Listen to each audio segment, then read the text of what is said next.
കാരണം ആദ്യമായിട്ടാണ് ഞങ്ങൾ ഈ ഭാഗത്തിൽ വന്നിട്ട് പ്രസ്സുകാരോട് സംസാരിക്കുന്നത്. ഇതിന് മുൻപ് ഞാൻ ഈ ഭാഗത്തിൽ വന്നിട്ടില്ല. അപ്പോൾ ഇവിടെ MDMA കേസ് എടുത്തിരുന്നത് വടകരയിൽ വെച്ചിട്ട് ക്വാണ്ടിറ്റി ചെറിയതാണ്, ഏറ്റവും ചെറിയ ക്വാണ്ടിറ്റിയാണ്. 2.1 ഗ്രാമേ ഉള്ളൂ ക്വാണ്ടിറ്റി എടുത്ത് വെച്ച് നോക്കുമ്പോൾ വളരെ ചെറിയ ക്വാണ്ടിറ്റിയാണ്. അപ്പോൾ ഒന്നാം പ്രതി നമ്മൾ അറസ്റ്റ് ചെയ്തു. ഒരു ഓട്ടോറിക്ഷയിൽ പെട്രോളിംഗ് സമയത്തിൽ ഉദ്യോഗസ്ഥർ പെട്രോളിംഗ് ചെയ്യുമ്പോൾ ചെക്ക് ചെയ്യുമ്പോൾ 2.1 ഗ്രാം A1 പിടിച്ച് പിന്നെ A1 ഡീറ്റെയിൽ ആയിട്ട് ചോദ്യം ചെയ്ത്, അപ്പോൾ അത് വെച്ചിട്ട് ഇതുവരെ നമ്മൾ A2, A3, A4, A5 മൊത്തം 5 പ്രതികളാണ് ഈ കേസുകൾ നമ്മൾ അറസ്റ്റ് ചെയ്തിട്ടുള്ളത്. ഈ കേസിൽ ഇൻവോൾവ് ആയിട്ടുള്ള ബാക്ക്ഗ്രൗണ്ട് നോക്കുമ്പോൾ കുറേ പേര് ഉത്തരവാദപ്പെട്ട സ്ഥാനങ്ങളിലെ ടീച്ചേഴ്സായിട്ട് വർക്ക് ചെയ്യുന്നുണ്ട്. അവരുടെ ഇൻകമെല്ലാം എടുത്ത് പരിശോധിച്ചപ്പോൾ അവർക്ക് സാലറി അല്ലാതെ വേറെ ഒന്നും ഇൻകമില്ല. അപ്പോൾ അങ്ങനെ റൂറൽ ജില്ലാ പോലീസ് മേധാവി മെറിൻ ജോസഫ് അദ്ദേഹത്തിൻ്റെ നേതൃത്വത്തിൽ ഒരു പ്രത്യേക അന്വേഷണ സംഘം ഈ കേസ് വളരെ ഗൗരവമായിട്ട് കാണുകയും പ്രത്യേക സംഘം രൂപീകരിച്ച് അന്വേഷിക്കുകയും ചെയ്തു. അപ്പോൾ അങ്ങനെ അന്വേഷിച്ച് വരുമ്പോൾ നമുക്ക് ചില പ്രതികളുടെ ബാങ്ക് അക്കൗണ്ട്സ് പരിശോധിച്ചപ്പോൾ ഒരു വ്യക്തിയുടെ അക്കൗണ്ടിൽ തന്നെ നമുക്ക് 1 കോടി അധികം ഫിനാൻഷ്യൽ ട്രാൻസാക്ഷൻസ് ഉണ്ട്. അദ്ദേഹത്തിൻ്റെ ജോലി നോക്കിയപ്പോൾ അദ്ദേഹം ഒരു സാധാരണ ഒരു ഡെലിവറി ഏജൻറ്റാണ്, ഒരു പാർസൽ സർവീസ് കമ്പനിയിൽ ജോലി എടുക്കുന്ന ഒരു സാധാരണക്കാരാണ്. പക്ഷേ അദ്ദേഹത്തിൻ്റെ അക്കൗണ്ടിൽ പരിശോധിച്ചപ്പോൾ നമുക്ക് ഈ ജനുവരി മാസം തൊട്ട് ഏറ്റവും ചുരുക്ക പീരീഡാണ്, 6 മാസം പീരീഡിൽ തന്നെ ഇത്ര അധികം ട്രാൻസാക്ഷൻസ് നമ്മൾ ഇത് അന്വേഷണത്തിൽ വെളിവായിട്ടുണ്ട്. അതുപോലെ തന്നെ മറ്റ് പ്രതികളുടെ ട്രാൻസാക്ഷൻസ് നമ്മൾ ഫിനാൻഷ്യൽ ഇൻവെസ്റ്റിഗേഷൻ നടത്തിയപ്പോൾ അവിടെയും ലക്ഷക്കണക്കിന് പൈസ ട്രാൻസാക്ഷൻ നടന്നതായിട്ടാണ് നമ്മൾ മനസ്സിലാക്കുന്നത്. അപ്പോൾ അങ്ങനെ ആ ഒരു തെളിവിൻ്റെ അടിസ്ഥാനത്തിലാണ് ഇത് 1-ാം പ്രതി തൊട്ടിലിരുന്ന് നമ്മൾ 5-ാം പ്രതി വരെ ഇതുവരെ അറസ്റ്റ് ചെയ്തിട്ടുണ്ട്. ഇനി കൂടുതൽ പ്രതികൾ ഇതിനകത്ത് ഉണ്ടോ എന്ന് നമ്മൾ സംശയിക്കുന്നുണ്ട്. അപ്പോൾ അത് ബന്ധപ്പെട്ടുള്ള അന്വേഷണങ്ങൾ നടന്നു വരികയാണ്. അതുപോലെ തന്നെ ഈ പൈസാക്കളെല്ലാം ഇവർക്ക് ആരാണ് ഇവർക്ക് ഈ പൈസാക്കൾ കൊടുത്തത്, ഈ പൈസാക്കൾ പോകുന്നത് എവിടെയാണ്, ഈ പൈസ കൊണ്ട് ഈ പറയുന്ന അഫൻസ് കമ്മിറ്റ് ചെയ്തിട്ട് അതുവഴി ഉണ്ടാക്കിയ പൈസ എത്രയാണ് ഇതുവരെ ഉണ്ടാക്കിയിട്ടുണ്ട്. ഇത്ര കാര്യങ്ങൾ നമ്മൾ വിശദമായിട്ട് പ്രത്യേക അന്വേഷണ സംഘം അന്വേഷണം നടത്തിക്കൊണ്ടിരിക്കുകയാണ്. ആ അന്വേഷണത്തിൻ്റെ ഒടുവിൽ നമ്മൾ അങ്ങനെ എന്തെങ്കിലും ഈ നാർക്കോട്ടിക്സ് ബിസിനസ് നടത്തി സ്വത്തുക്കൾ വാങ്ങിച്ച് കൂട്ടിയിട്ടുണ്ടെങ്കിൽ അത് തീർച്ചയായിട്ടും കണ്ടുപിടിച്ച് അത് അറ്റാച്ച്മെൻറ്റ് NDPSൻ്റെ ആക്ടിലെ കീഴിൽ അറ്റാച്ച്മെൻറ്റ് നടത്തുകയും കൂടുതൽ പ്രതികളെ കുറിച്ചുള്ള അന്വേഷണം നടത്തി അവരെയും അറസ്റ്റ് ചെയ്ത് നിയമത്തിൻ്റെ മുന്നിൽ കൊണ്ടുവരും പ്രത്യേക അന്വേഷണ സംഘം. അത് നമ്മൾ പരിശോധിക്കുന്നുണ്ട്. കാരണം ഇവരുടെ ബാങ്ക് അക്കൗണ്ട്സ് പരിശോധിക്കുമ്പോൾ ഒത്തിരി ചെറിയ ട്രാൻസാക്ഷനുണ്ട്, വലിയ ട്രാൻസാക്ഷൻസ് ഉണ്ട്, ലക്ഷക്കണക്കിലും ഉണ്ട്, ആയിരക്കണക്കിലും ഉണ്ട്. അപ്പോൾ ഇത് ആരാണ്, എന്തിനാണ് ഇവർക്ക് ഈ അക്കൗണ്ട്സിൽ ഈ പൈസ അയക്കുന്നത്, എന്ത് പർപ്പസ്ക്കാണ് അയക്കുന്നത്, ലഹരി വാങ്ങിക്കാനായിട്ടാണോ, അവർ കൺസ്യൂമറാണോ, ഇല്ല അവരും ഒരു ഇടനിലക്കാരാണോ, ഇത്ര കാര്യങ്ങളിൽ വിശദമായിട്ടുള്ള അന്വേഷണം നടത്തുകയാണ്.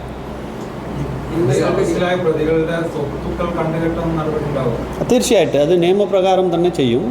NDPS ആക്ടിൽ തന്നെ ചാപ്റ്റർ 5A ഉണ്ട്. ആ ചാപ്റ്റർ 5A പ്രത്യേകമായിട്ട് ഇൻസെർട്ട് ചെയ്ത ചാപ്റ്ററാണ്. ഈ NDPS അഫൻസ് കമ്മിറ്റ് ചെയ്യുന്നത് പൊതുവേ എന്തിനാണ്, ഈ പൈസ ഉണ്ടാക്കാനായിട്ടാണ്, സ്വത്തുക്കൾ വാങ്ങിക്കാനായിട്ടാണ്. അപ്പോൾ ഇല്ലീഗലായിട്ട് പൈസ ഉണ്ടാക്കാനാണ് ഉദ്ദേശത്തോടു കൂടിയാണ് ഈ അഫൻസ് കമ്മിറ്റ് ചെയ്യുന്നത് ആളുകൾ. അപ്പോൾ അതുകൊണ്ട് തന്നെ അങ്ങനെ ഉണ്ടാക്കുന്ന പൈസകളെല്ലാം അന്വേഷിച്ച് കണ്ടുപിടിച്ച് അത് അറ്റാച്ച്മെൻറ്റ് നടത്തി അത് ഫോർഫിറ്റ് ചെയ്യാനുള്ള പ്രൊവിഷൻസാണ് അതിനകത്തുള്ളത്. ആ പ്രൊവിഷൻസ് എല്ലാം നമ്മൾ ഈ കേസിൽ ഉപയോഗിച്ച് ഈ സ്വത്തുക്കളെല്ലാം കണ്ടുപിടിക്കും.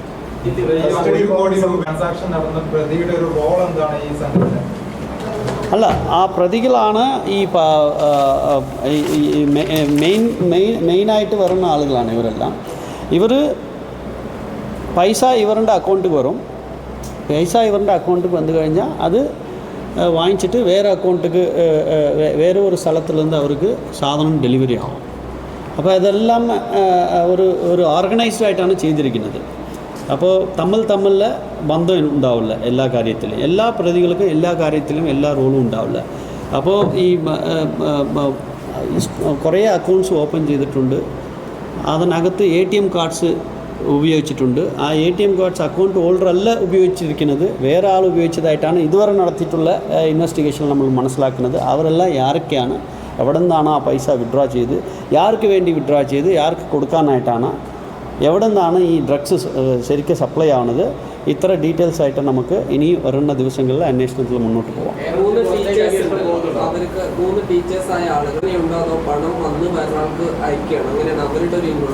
അവർക്ക് വിൽപ്പനമുണ്ട്, അവർ ഇടനിലക്ക്, അതായത് അവരും പൈസക്ക് വേണ്ടി ഈ കാര്യങ്ങൾ ചെയ്യുന്നുണ്ട്. അതാണ് അങ്ങനെയാണ് നമ്മൾ ഇതുവരെ നടത്തിയുള്ള അന്വേഷണത്തിൽ നമുക്ക് എവിഡൻസ് അനുസരിച്ച് മനസ്സിലാക്കുന്നത്. അതുകൊണ്ടാണ് അന്വേഷണ സംഘം അറസ്റ്റ് ചെയ്തത്. അല്ലേ, അന്വേഷിച്ചിട്ട് കുറ്റപത്രം സമർപ്പിക്കുമ്പോൾ ആ കാര്യങ്ങളെല്ലാം വ്യക്തത വരുത്തി കൊടുക്കും. ഇപ്പോൾ അവരുടെ പ്രാഥമികമായിട്ട് അവരുടെ ഇൻവോൾവ്മെൻറ്റ് മനസ്സിലാക്കിയത് കൊണ്ടാണ് prima facie there is a involvement, so arrest is record. ആ കാര്യങ്ങൾ ഇപ്പോൾ ഇതുവരെ 5 പ്രതി അറസ്റ്റ് ചെയ്ത്, ഇപ്പോൾ ഇത് ഇങ്ങനെ അന്വേഷിച്ച് വരുമ്പോൾ കൂടുതൽ പ്രതികൾ ഉണ്ടെന്നാണ് നമ്മൾ സംശയിക്കുന്നത്. അപ്പോൾ ഇനി കൂടുതൽ പ്രതികൾക്ക് പോകാനുള്ള സാധ്യതകളുണ്ട്. അതേക്കുറിച്ച് അന്വേഷിക്കാം, അവരുടെ ലൈഫ് സ്റ്റൈലെ കുറിച്ച് നമ്മൾ അന്വേഷിക്കേണ്ടി വരും. അതെല്ലാം നമ്മൾ അവരുടെ വിശദമായിട്ടുള്ള ബാങ്ക് അക്കൗണ്ട്സ് പരിശോധിച്ചിട്ട് ആ കാര്യങ്ങളിൽ കൂടുതൽ ആളുകൾ ഇൻവോൾവ്മെൻറ്റ് ഉണ്ടെങ്കിൽ തീർച്ചയായിട്ടും അവർക്കെതിരായിട്ട് നടപടി വരും. ആ ഡീറ്റെയിൽസ് എടുത്തുകൊണ്ടിരിക്കാം. അതെ തീർച്ചയായും.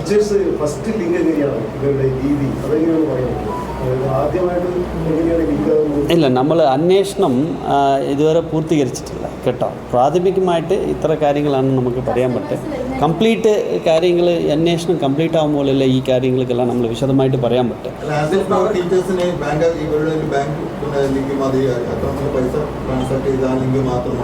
അതെ, ഫിനാൻഷ്യൽ എവിഡൻസ് ഉണ്ട്, അക്കൗണ്ട് ടു അക്കൗണ്ട് ട്രാൻസാക്ഷൻ നടത്തിയതിൻ്റെ എവിഡൻസ് ഉണ്ട്. അവരൊരു സാധാരണ ഒരു ടീച്ചറാണ്, അവർക്ക് മന്ത്ലി ഇൻകമേ ഉള്ളൂ. മന്ത്ലി ഇൻകം ഉള്ള ഒരു ടീച്ചർ എങ്ങനെയാണ് ഇത്ര അക്കൗണ്ട്സ്, ഈ അക്കൗണ്ട്സിൽ ഇത്ര പൈസ വന്നത്, തീർച്ചയായിട്ട് അത് മറുപടി പറയേണ്ടി വരും. അത് നമ്മൾ പിന്നീട് പറയാം, ഇൻവെസ്റ്റിഗേഷൻ വിശദമായിട്ട് നടക്കുമ്പോൾ പറയാം. ടീച്ചേഴ്സും കണ്ണൂരുകാരനായ കുര്യാക്കോസും എങ്ങനെയാണ് കണക്റ്റഡ് ആകുന്നത്? നമുക്കിപ്പോൾ നമ്മൾ അവരുടെ സയൻറ്റിഫിക് എവിഡൻസ് എടുത്ത് നോക്കുമ്പോൾ, അവരുടെ മൊബൈൽ ഫോൺസും മറ്റ് ഫിനാൻഷ്യൽ ട്രാൻസാക്ഷൻസ് എല്ലാം എടുത്ത് നോക്കുമ്പോൾ പ്രാഥമികമായിട്ട് അവർ തമ്മിലുള്ള കണക്ഷൻസ് മനസ്സിലാക്കിയിട്ടുണ്ട്. അതുകൊണ്ടാണ് അറസ്റ്റ് രേഖപ്പെടുത്തിയിരിക്കുന്നത്. ഇനി വിശദമായിട്ടുള്ള തെളിവുകളെല്ലാം ശേഖരിച്ച് കോടതിയുടെ മുൻപ് എവിഡൻസ് എത്തിക്കും. അതെല്ലാം അതൊരു ആ പ്രൊസീജിയേഴ്സാണ്. ഏത് പ്രതിയും നമ്മൾ എന്തെങ്കിലും ഇനി കൂടുതൽ തെളിവെടുപ്പ് നടത്തേണ്ടി ഉണ്ടെങ്കിൽ തീർച്ചയായിട്ടും കസ്റ്റഡിയിലെടുക്കും. അതുമായി ബന്ധപ്പെട്ടുള്ള ആപ്ലിക്കേഷൻസ് കോടതിയിൽ നൽകും. കോടതിയിൽ ആപ്ലിക്കേഷൻ നൽകി കസ്റ്റഡിയിലെടുത്ത് വിശദമായിട്ടുള്ള ഇൻട്രോഗേഷൻ നടത്തും.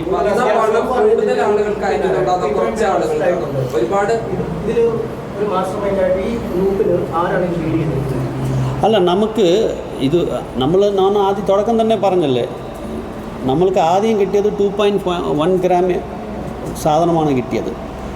അവിടെ നിന്നാണ് നമ്മളിവിടെ എത്തിയിരിക്കുന്നത്. നമ്മൾ സാധാരണഗതിയിൽ അത് കാണുമ്പോൾ ഒരു ചെറിയ ക്വാണ്ടിറ്റിന് നമ്മൾ അങ്ങനെ ഇടും. പക്ഷേ നമ്മളുടെ ഓപ്പറേഷൻ തുഫാൻ തുടങ്ങിയതിന് ശേഷം ഈവൻ ചെറിയ ക്വാണ്ടിറ്റി ആണെങ്കിലും ഇൻ്റർമീഡിയറ്റ് ആണെങ്കിലും കമേഴ്ഷ്യൽ ആണെങ്കിലും നമ്മൾ വിശദമായിട്ട് തന്നെ അതിൻ്റെ പിന്നിൽ പോവുകയും ഒരു ഈച്ച് പോലീസ് സ്റ്റേഷനിൽ ഓരോരോ ടീം നമ്മൾ രൂപീകരിച്ചിട്ടുണ്ട്.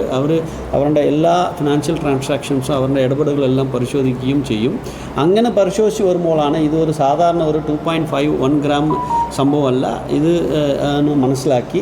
അപ്പോൾ അതിൻ്റെ പിന്നിൽ നമ്മൾ അന്വേഷിച്ച് പോകുമ്പോഴാണ് 5 പ്രതികൾ അറസ്റ്റ് ചെയ്ത് ഇനിയും കൂടുതൽ പ്രതികളുണ്ടോ എന്ന് നമ്മൾ സംശയിക്കുന്നുണ്ട്. അത് നമ്മൾ വരുന്ന ദിവസങ്ങളിലെ അന്വേഷണത്തിൽ വെളിവാകും.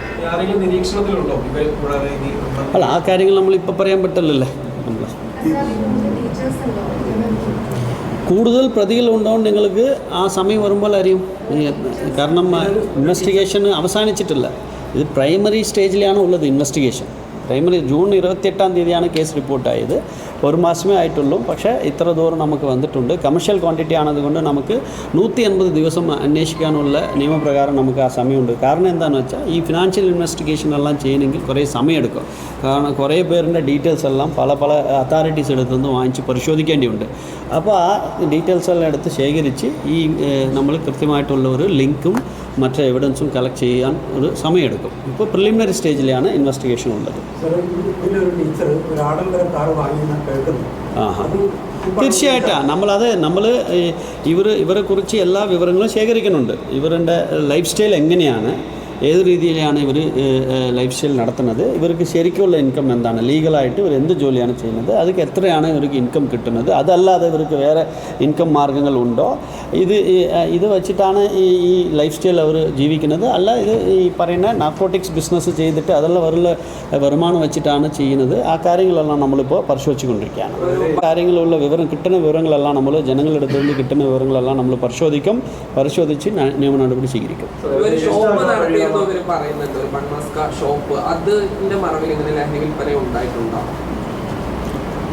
അല്ല, നമുക്കിപ്പോൾ ഒരു കൺക്ലൂഷൻ പറയാൻ പറ്റില്ലല്ലോ. അതെല്ലാം പരിശോധിക്കാം.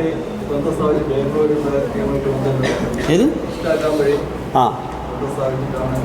അല്ല, ഇവർ ഈ ഫോറിൻ നമ്പേഴ്സ് എല്ലാം ഉപയോഗിച്ചിട്ടും കുറേ ഈ പിടിക്കപ്പെടാതിരിക്കാനായിട്ട് കുറേ വിദേശ നമ്പർ യൂസ് ചെയ്ത് ബന്ധപ്പെടുന്നുണ്ട്. ആ കാര്യങ്ങളും നമ്മൾ ഇൻവെസ്റ്റിഗേഷൻ്റെ പരിധിയിൽ കൊണ്ടുവന്നിട്ടുണ്ട്. ഇല്ല, ഇതിനകത്തുള്ള ചില പ്രതികൾ, പിടിക്കപ്പെട്ട ചില പ്രതികൾ, ആ കാര്യങ്ങളും നമ്മളിപ്പോൾ വിശദമായിട്ട് അന്വേഷിക്കുന്നുണ്ട്. അത് നമ്മൾ പരിശോധിക്കണം. അത് ഇമിഗ്രേഷനിൽ കത്തെഴുതി നമ്മൾ അങ്ങനെ എന്തെങ്കിലും വിദേശ യാത്ര നടത്തിയിട്ടുണ്ടോ, എന്ത് പർപ്പസുകാർ നടത്തിയത് പരിശോധിക്കാം. എല്ലാ കാര്യങ്ങളും പരിശോധിക്കാം. മൊബൈൽ നമ്പേഴ്സ് ഇപ്പം നമുക്ക് ഒരു വാട്സാപ്പ് ഉപയോഗിക്കുന്നുണ്ടല്ലോ, എന്തെങ്കിലും ഒരു മൊബൈൽ നമ്പർ ഇട്ടാൽ മതിയില്ല, വാട്സാപ്പ് ഈസി ആയിട്ട് ഉപയോഗിക്കാമല്ലോ. അപ്പോൾ അവരുടെ പേരിൽ മൊബൈൽ നമ്പർ വാങ്ങിക്കണമെന്നൊന്നും നിർബന്ധമില്ല. വേറെ നമ്പറും വാങ്ങിച്ചിട്ട് അത് ഉപയോഗിക്കാം, ഒഫൻസ് നടത്താനായിട്ട് ഉപയോഗിക്കാം. അതെ, അങ്ങനെയാണ് നമ്മൾ സംശയിക്കുന്നുണ്ട്. അതേക്കുറിച്ചുള്ള അന്വേഷണം നടത്തുകയാണ്. 200-ലേറെ കേസുകളാണ് സമീപ മാസങ്ങളിൽ തന്നെ റിപ്പോർട്ട് ചെയ്തിട്ടുള്ളത്. അതിലൊന്നും ഇല്ലാത്ത ഇതൊരു പ്രത്യേകതയായിരുന്നു. ഇതെന്ന് മനസ്സിലായി ഈ തൂഫാൻ പ്രോഗ്രാമോടുകൂടിയാണ് ഇങ്ങനെ മാറ്റം വന്നത്. തീർച്ചയായിട്ടും തുഫാൻ്റെ ഉദ്ദേശം എന്ന് പറയുന്നത് ഒരു കേസ് പിടിച്ചിട്ട് അതോടെ അവസാനിക്കുന്നതല്ല. ആ ചെറിയ ക്വാണ്ടിറ്റി ആണെങ്കിൽ ആ ചെറിയ ക്വാണ്ടിറ്റി ഒരു വലിയ ക്വാണ്ടിറ്റിയിൽ നിന്നാണ് ഡിവൈഡായിട്ട് വരുന്നത്. അപ്പോൾ നമ്മൾ അത് ബാക്കിൽ പോയിട്ട് അന്വേഷണം നടത്തുക. ആ ചെറിയ ക്വാണ്ടിറ്റി എവിടെ നിന്ന് കിട്ടി, അയാൾക്ക് എവിടെ നിന്ന് കിട്ടി, ഇങ്ങനെ ബാക്കിൽ പോയിട്ട് അന്വേഷണം നടത്തി വരുമ്പോഴാണ് നമുക്ക് ഈ കാര്യങ്ങളെല്ലാം മനസ്സിലാവുന്നത്. Ultimately it reaches to the main kingpin. അപ്പോൾ ഈ അവരുടെ ഫിനാൻഷ്യൽ ബാക്ക്ഗ്രൗണ്ട്സും ഫിനാൻഷ്യൽ ട്രാൻസാക്ഷൻസും പരിശോധിക്കുമ്പോഴാണ് ഇതൊരു ചെറിയ ക്വാണ്ടിറ്റിയിൽ ഒതുങ്ങുന്ന കേസല്ല. There is a much bigger thing behind it. അപ്പോൾ അങ്ങനെയാണ് ഇതൊരു പ്രത്യേക പ്രാധാന്യം കൊടുത്ത് ഈ കേസിക്ക് സ്പെഷ്യൽ ടീം SP രൂപീകരിച്ച് അദ്ദേഹത്തിൻ്റെ നേതൃത്വത്തിൽ ക്ലോസ് ആയിട്ട് ഇൻവെസ്റ്റിഗേഷൻ നടത്തിയത് കൊണ്ടാണ് നമുക്ക് ഇത്ര പ്രതിക്ക് റീച്ചായത്. ഇനി വരുന്ന ദിവസങ്ങളിൽ ഇനി കൂടുതൽ ഡീറ്റെയിൽഡ് ഇൻവെസ്റ്റിഗേഷൻ നടത്തി കൂടുതൽ പ്രതികളുണ്ടെങ്കിൽ അറസ്റ്റ് ചെയ്യുക. മെയിനായിട്ട് ലക്ഷ്യം ഈ സ്വത്തുക്കളെ കണ്ടുപിടിക്കുക. ഇതുവഴി ഉണ്ടാക്കിയ സ്വത്തുക്കളെ കണ്ടുപിടിച്ച് ആ സ്വത്തുക്കളെ അറ്റാച്ച്മെൻറ്റ് ചെയ്യാനുള്ള ഒരു നീക്കത്തുകാണ് അടുത്ത അന്വേഷണ സംഘം.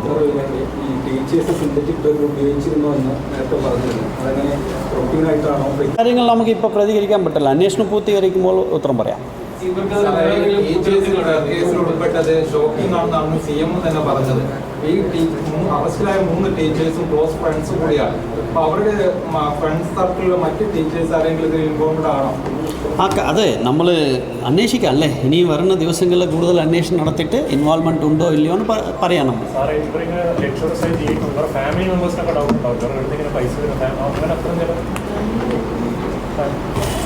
അത് പരിശോധിക്കുന്നുണ്ട്. ഫാമിലി മെമ്പേഴ്സിന് ഈ കാര്യങ്ങൾ അറിയോ അല്ല അവർ അറിയില്ലയാണ് പരിശോധിക്കുന്നുണ്ട്. ഡ്രഗിന്റെ സീസൺ ഇല്ലാതെ ഈ കേസിന്റെ പേരിൽ ചാർജസ് ഒക്കെ നിൽക്കും. ഏത് ഡ്രഗിന്റെ ഓരോ കേസിന്റെ കയ്യിൽ നിന്ന് ഡ്രഗ് സീസൺ ഇല്ലാതെ NDPS ആക്ടിൽ നിയമം കൃത്യമായിട്ട് പറയുന്നുണ്ട്.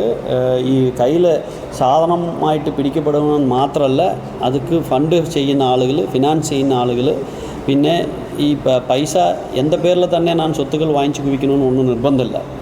ഞാൻ വേറെ ആളുടെ പേരിലും ഈ സ്വത്തുക്കൾ വാങ്ങിച്ച് കുവിക്കാം. അവരെയും നമുക്ക് ഈ അന്വേഷണ പരിധിയിൽ കൊണ്ടുവരാം. അതാണ് നിയമം പറയുന്നത്. അതുകൊണ്ട് പിടിക്കപ്പെടുന്ന ആളുകൾ മാത്രമേ ഇതിനകത്ത് പ്രതിയില്ല. അവർക്ക് ഹാർബറിങ് ചെയ്താലോ അവർക്ക് ഫിനാൻസ് ചെയ്താലോ ഇല്ല അവരുടെ സ്വത്തുക്കൾ അറിഞ്ഞുകൊണ്ട് മറ്റവരുടെ പേരിൽ വെച്ചാലോ അത് അഫൻസാണ്. ആ കാര്യങ്ങളെല്ലാം NDPS ആക്ടിൻ്റെ കീഴിൽ അഫൻസാണ്. അതാണ് ഈ കേസിൽ നമ്മൾ പരിശോധിക്കുന്നത്. സർ, ഈ ടീച്ചേഴ്സിൻ്റെ എത്ര കാലം പിന്നോട്ട് വരെയുള്ള ബാങ്ക് ട്രാൻസാക്ഷൻ ഹിസ്റ്ററിയാണ് നമ്മൾ പരിശോധിച്ചിട്ടുള്ളത്? അതിനകത്ത് നമ്മൾ വളരെ ചുരുക്ക പീരീഡാണ്. ഇപ്പോൾ ഇൻവെസ്റ്റിഗേഷന് 1 മാസമേ നടന്നിട്ടുള്ളൂ. പെട്ടെന്ന് നമ്മൾ പരിശോധിച്ച് ഒരു ലാസ്റ്റ് 6 മന്ത് പീരീഡാണ് നമ്മളിപ്പോൾ എടുത്ത് പരിശോധിച്ചിരിക്കുന്നത്.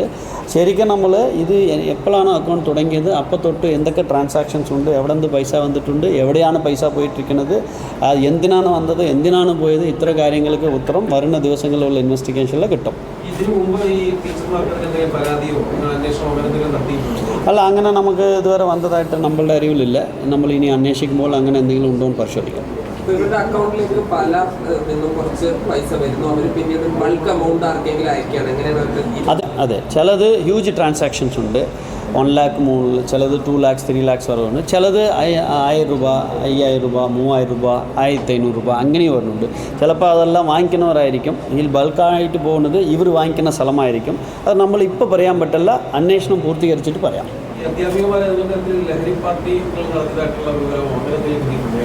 അത് പരിശോധിക്കുന്നുണ്ട്. അങ്ങനെ എന്തെങ്കിലും ഇൻപുട്ട് ഉണ്ടെങ്കിൽ ആ കാര്യങ്ങളും പരിശോധിക്കാം. ഈ ഇൻവെസ്റ്റിഗേഷൻ എന്ന് പറയുന്നത് ഇപ്പം നമ്മൾ 5 പ്രതി പിടിച്ച്, ഇപ്പം നമ്മളിപ്പോൾ ഇതുവരെ നടത്തിയ ഇൻവെസ്റ്റിഗേഷൻ 5ാമത്തെ പ്രതിയാണ് മെയിൻ ആയിരിക്കുന്നതാണ് നമ്മൾ കരുതുന്നത്. ചിലപ്പോൾ അദ്ദേഹം മെയിൻ ആളായിരിക്കില്ല. അപ്പോൾ ഇനി കൂടുതൽ ഇൻട്രാഗേഷൻ അദ്ദേഹത്തെ കസ്റ്റഡിയിലെല്ലാം വാങ്ങിച്ചിട്ട് അന്വേഷിക്കുമ്പോൾ ചിലപ്പോൾ 6ാമത് ആൾ വരും, അയാളായിരിക്കും മെയിൻ കിങ് പിൻ ആയിരിക്കും. അതുകൊണ്ട് ഇൻവെസ്റ്റിഗേഷൻ പൂർത്തീകരിക്കാതെ യാരാണ് ഇതിലെ കിങ് പിൻ, യാരാണ് മെയിൻ ആൾ, അതിലൊരു ധാരണ നമുക്ക് ഇപ്പോൾ എത്താൻ പറ്റില്ല. ഇതുവരെ നടത്തിയ അന്വേഷണത്തിൽ 5 പേര് പിടിച്ചിട്ടുണ്ട്. ഹ്യൂജ് ഫിനാൻഷ്യൽ ട്രാൻസാക്ഷൻസ് അക്കൗണ്ട്സിൽ കാണുന്നുണ്ട്.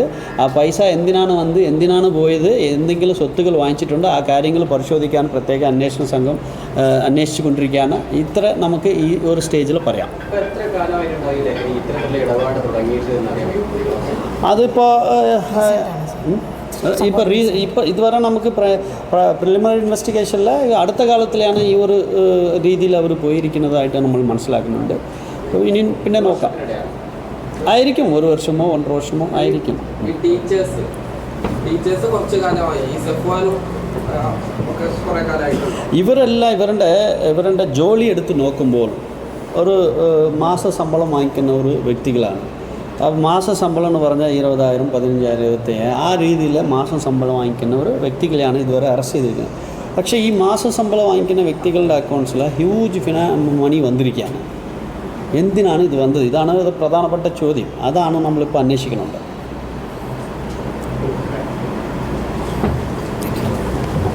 അതെ, ചിലത് ഹ്യൂജ് ട്രാൻസാക്ഷൻസ് ഉണ്ട്. 1 lakh മുകളിൽ, ചിലത് 2 lakhs 3 lakhs വരെ ഉണ്ട്. ചിലത് 1000 രൂപ, 5000 രൂപ, 3000 രൂപ, 1500 രൂപ അങ്ങനെ വരുന്നുണ്ട്. ചിലപ്പോൾ അതെല്ലാം വാങ്ങിക്കുന്നവരായിരിക്കും. ഇതിൽ ബൾക്കായിട്ട് പോകുന്നത് ഇവർ വാങ്ങിക്കുന്ന സ്ഥലമായിരിക്കും. അത് നമ്മൾ ഇപ്പോൾ പറയാൻ പറ്റില്ല, അന്വേഷണം പൂർത്തീകരിച്ചിട്ട് പറയാം.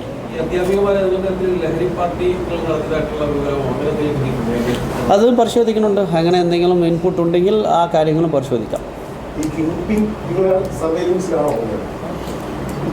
ഈ ഇൻവെസ്റ്റിഗേഷൻ എന്ന് പറയുന്നത് ഇപ്പം നമ്മൾ 5 പ്രതി പിടിച്ച്, ഇപ്പം നമ്മളിപ്പോൾ ഇതുവരെ നടത്തിയ ഇൻവെസ്റ്റിഗേഷൻ 5ാമത്തെ പ്രതിയാണ് മെയിൻ ആയിരിക്കുന്നതാണ് നമ്മൾ കരുതുന്നത്.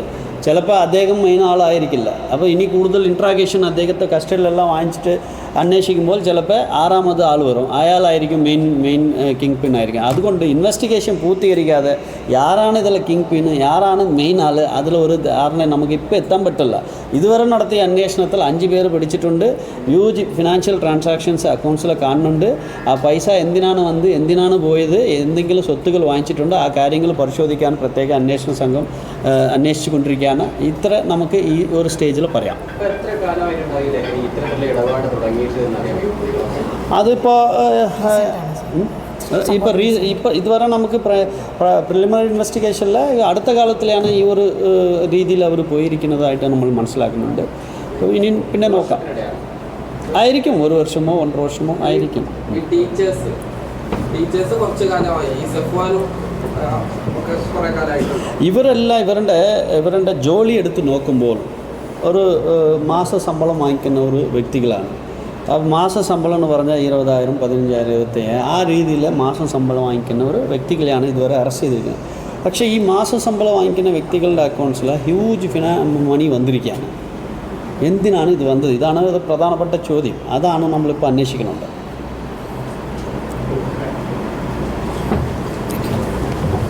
Thank you. ബാക്കി ഫാമിലി പറഞ്ഞോളാം.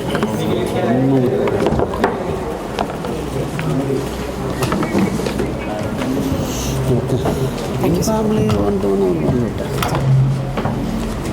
ഫസ്റ്റ് ഓഫ് ഓൾ ഞാൻ പ്രത്യേകം റൂറൽ എസ് പിൻ്റെ നേതൃത്വത്തിലുള്ള അന്വേഷണ സംഘത്തെ അഭിനന്ദിക്കുകയാണ്. കാരണം ഏറ്റവും കൂടുതൽ ഇവിടെ ഈ പറയുന്ന മയക്കുമരുന്ന് കേസുകൾ എടുത്തിട്ടുണ്ട്. പ്രത്യേകിച്ച് കൊമേഴ്ഷ്യൽ ക്വാണ്ടിറ്റി കേസുകൾ എടുത്തിട്ടുണ്ട്. ഓപ്പറേഷൻ തുഫാൻ തുടങ്ങിയതിന് ശേഷം നല്ല രീതിയിലുള്ള എൻഫോഴ്സ്മെൻറ്റ് നടത്തിക്കൊണ്ടിരിക്കുകയാണ് അവർ. അതുകൊണ്ടാണ് നമുക്ക് ഇത്ര അന്വേഷണം സാധാരണഗതിയിൽ ഒരാളെ പിടിച്ചാൽ അതോടെ അവസാനിക്കാതെ അതിന് അപ്പുറത്തുള്ള സോഴ്സ് എന്നാണ്, ഡിസ്ട്രിബ്യൂഷൻ എന്നാണ്, ഫിനാൻഷ്യൽസ് ആരൊക്കെയാണ്, എല്ലാ കാര്യങ്ങൾക്കും അവർ ഡീറ്റെയിൽ ആയിട്ട് പോകുന്നുണ്ട്. So I appreciate all this investigation team headed by SP. Thank U.